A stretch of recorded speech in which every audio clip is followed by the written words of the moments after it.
Space. Dale, wait. No. The phones.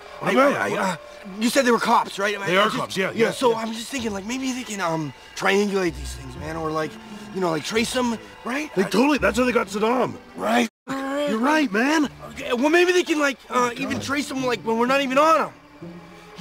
Maybe if we bury him under the dirt, the reception will get cut off, and they won't be able to do it.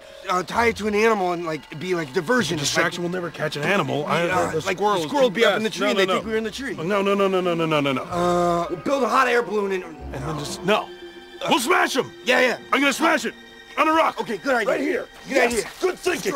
Ha! Yeah, get it. Die. Yes. Whoa.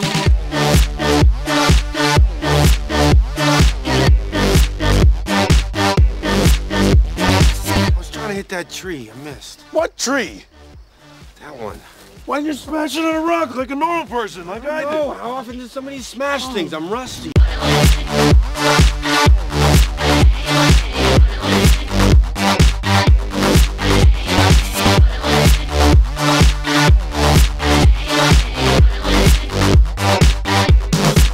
you at least see where it landed? I don't know. Just call it. Call it with what? My phone has been smashed.